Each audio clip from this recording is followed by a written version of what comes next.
Thank you, everybody, for coming to the Aaron Torres Podcast YouTube page. I do have one quick favor before we get to the video that you came here for, and that is very simply this. You see that little red subscribe button below this video? Go ahead, smash that subscribe button. It really does help me. It really does help this channel grow and my audience grow. So go ahead and hit that red subscribe button. And now, here is the video that you came here for. Then there's Kentucky. And I really don't know what to say about Kentucky at this point that I have not already said. But this game for Kentucky was literally, and I know I use the word literally too much, but it's appropriate here, literally the microcosm of their entire season. They play well for a stretch. They play well for a half. They play well for 30 minutes. And then it gets to crunch time, and they completely collapse. By the way, I thought it was funny. That's why Kentucky fans were not impressed with Tennessee's performance, because they just said, well, anybody could have done that because everybody has done it against us. And I don't know that I necessarily believe it because I thought Keon Johnson was awesome. But I also don't think it was an unfair analysis because I watched basically every Kentucky game this year, and that is exactly who they have been over the course of this year.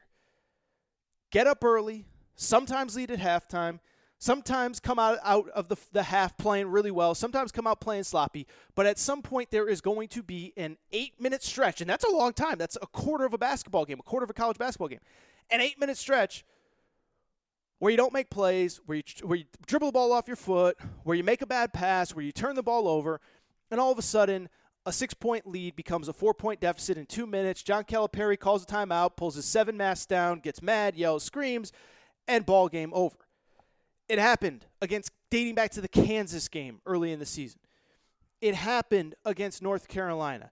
It happened against Louisville. It happened against Georgia. It happened against Auburn. It happened against Mizzou earlier this week. And it happened against Tennessee. And so there's no real big picture takeaway because it keeps happening every single game. I do have kind of, I guess you would say, two thoughts on it, even though they're not big picture, because the big picture is the season's over.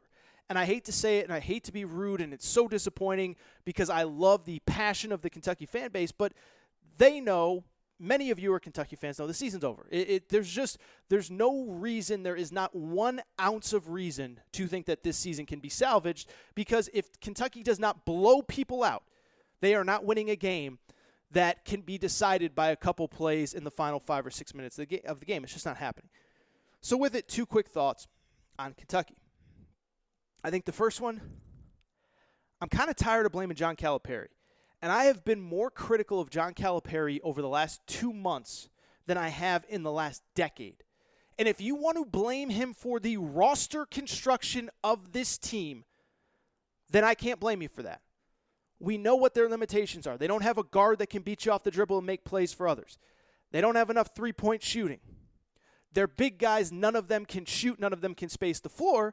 And so you watch Gonzaga, Baylor, whoever, Michigan. They have guys, even their big guys can make plays, and Kentucky doesn't have those guys. And so, yes, a lot of this is on John Calipari for a very, very poor construction of this particular roster. But what I would also say is, as critical as I've been of John Calipari, at a certain point I can't blame him, and I'll tell you why. Because at a certain point, he puts his team in position to win the game every single game. And I've been critical of him. And I get the criticism of the offense, and I get criticism of the roster construction. But at some point, if you have your team in position to win games every single game, and guys just don't make plays, there's nothing you can do as a coach. Now, maybe you could change a few things behind the scenes, but the guy has done everything. He's changed the starting lineups. He's changed the rotations. He's pulled this guy. He's added that guy. And at a certain point, somebody's just got to want to go and make a play. I just talked about it with Keon Johnson in Tennessee. Tennessee needed that guy. Keon Johnson, for at least one night, became that guy. Well, what's your excuse, Kentucky? You're all 5 stars. You were all highly rated coming in. Olivier Sarr, you averaged double. You were all ACC last year. What's your excuse? Brandon Boston, top 10 recruit. People are still saying you're a first-rounder, which I don't get. But what's your excuse? Terrence Clark, what's going on with your ankle? How are you not playing? Everybody on this roster, every time they need one play, dribble it off your foot, bad turnover, bad pass, missed open jump shot. And at a certain point, you could blame John Calipari, but for what? He's putting his team in position to win every single game, and they don't have guys making plays. And if they just had one guy step up, and I thought on Saturday night it would be Keon Brooks, but it wasn't. But if they just have one guy step up, it completely changes the landscape of not only these games, but the season. But they don't have that guy, and I don't know if that guy will emerge over the last couple weeks. But at a certain point, I'm done blaming John Calipari. My second thought, and it plays into my first part, which is kind of the makeup of the team, the psyche of the team. But I thought of something really interesting and how it may pertain to Kentucky's struggles. I thought about it during the game on Saturday, and it's probably a story that I think Kentucky fans will like. They'll scratch their head, but they'll like it, and I may have told on the podcast before. But when Kentucky was struggling, I was thinking back to last year and Immanuel Quickley. And Immanuel Quickley might be one of the 2 or 3 best stories in the NBA right now. Late first-round pick, tearing things up for the Knicks, top media market in the world. Everybody loves him. He is the story in the NBA right now in terms of rookies outside of maybe LaMelo Ball. But I thought of a story with Immanuel Quickley, and I think it pertains nicely to this Kentucky team specifically. And what is that story? I think I told it last year when Immanuel Quickley was in the process of winning SEC Player of the Year, but let me tell it again really quick.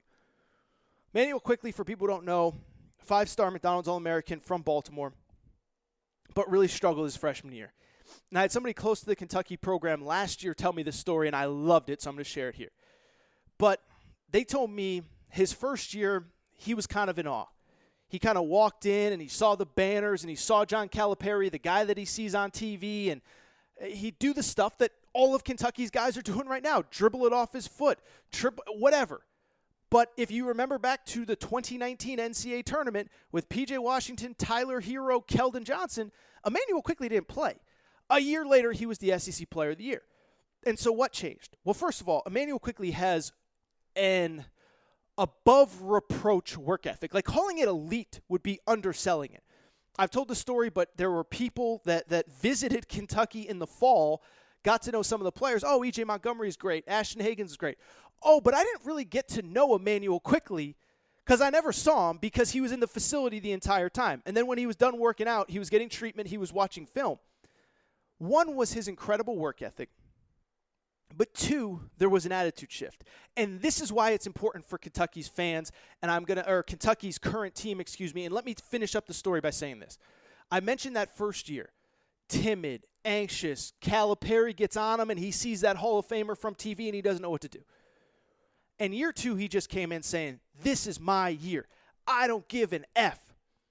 And so I'm going to tell a story. If you're in the car with kids, beware. There's going to be some swearing involved.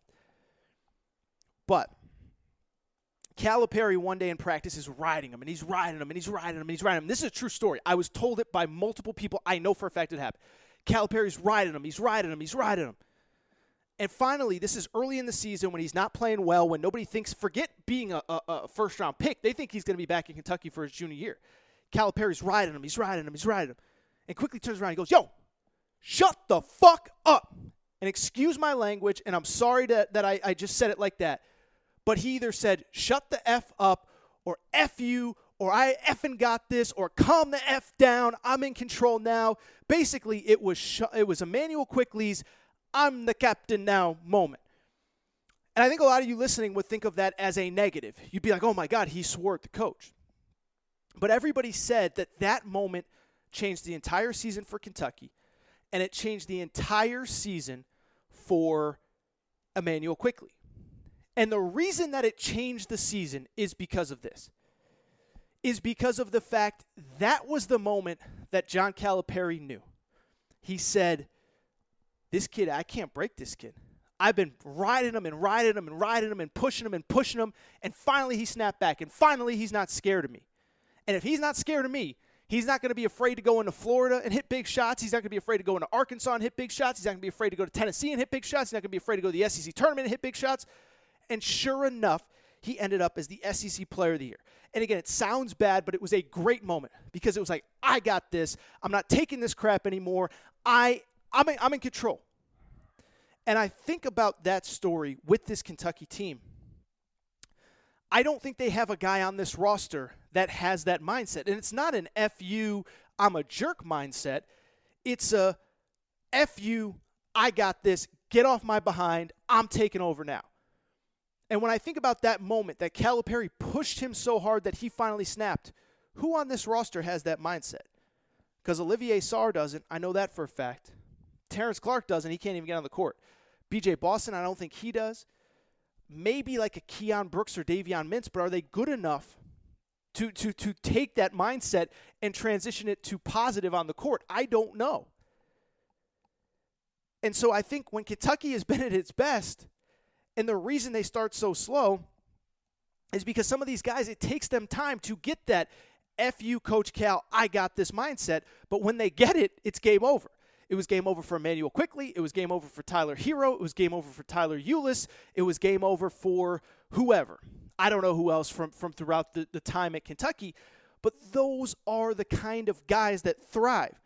Calipari's going to push, and he's going to push, and he's going to push, and he's going to push, and he's going to push. And you better be ready to push back, and I don't know that these guys are. And so I say all this just to very simply say, I don't think these Kentucky guys have that mindset, and until they get somebody in this program that's going to say, F this, we got this, we're taking over now, I'm in control now, I don't think it changes for Kentucky.